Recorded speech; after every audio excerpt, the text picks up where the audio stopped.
Last night, the South African Aerospace, Maritime and Defence Industries Association hosted a national security and safety town hall in an effort to encourage voters to witness firsthand the power of debate in shaping the nation's security agenda.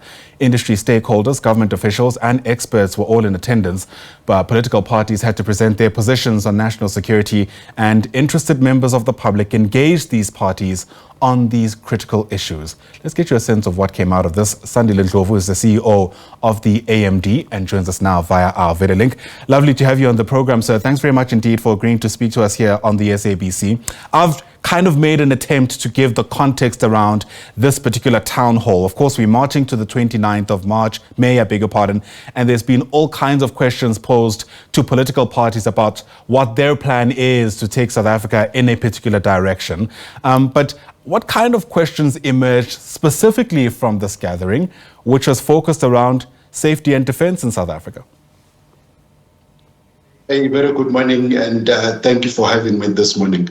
So what really transpired last night was a group of concerned South Africans who posed very serious questions to all the panelists from various political parties around their plans for addressing a very serious issue around the crime and security in the country.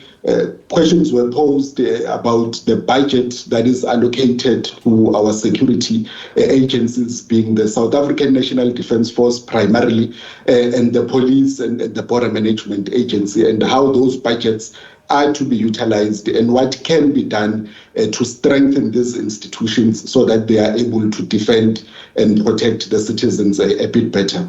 Yeah, how forthcoming did you find political parties to be? Because, you know, issues around defense and security are usually classified. In other words, the last thing you want is to broadcast your plan around how you're going to find criminals in case criminals are in the room, if you know what I mean.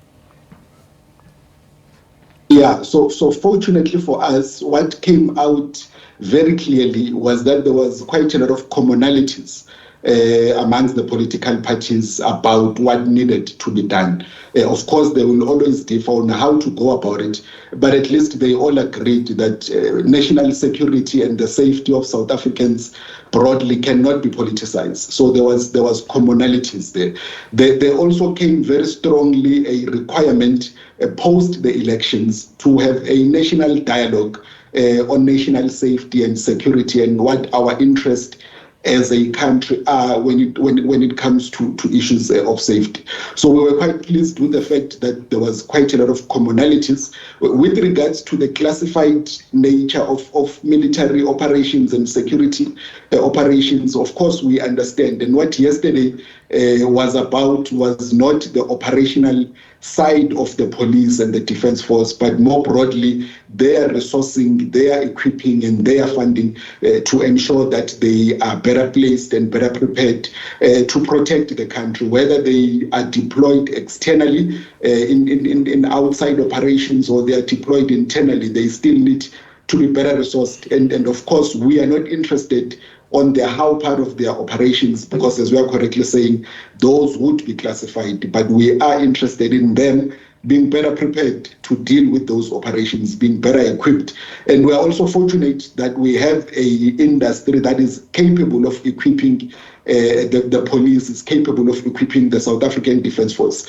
So there was also that element yesterday where parties agreed that 90% of what is procured should by and large be procured locally, so that we also stimulate our own industries and we create jobs and we become technology givers rather than technology takers. That's fascinating, because there has been, discourse around the transformation of the security industry in the country, whether or not we have enough diversity in that space, allowing different players to have a voice, whether government should in fact step in the direction of having a whole lot more collaboration with the private sector in order to bolster safety, quite frankly, in the country.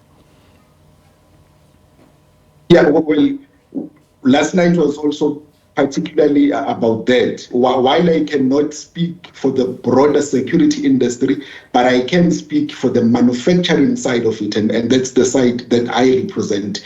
Companies that are into making this equipment that are used. We have started addressing issues of transformation quite vigorously there.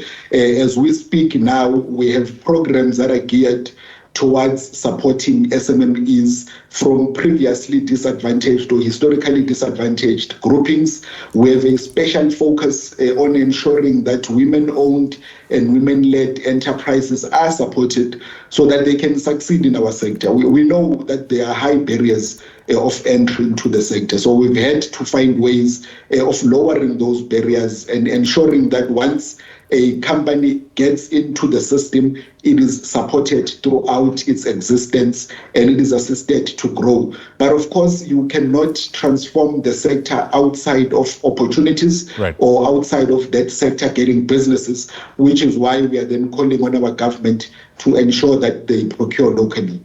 Fascinating discussion. Sandile Ndlovu, thanks very much indeed for speaking to us. We appreciate your time. Sandile is the CEO of the South African Aerospace, Maritime and Defence Industries Association.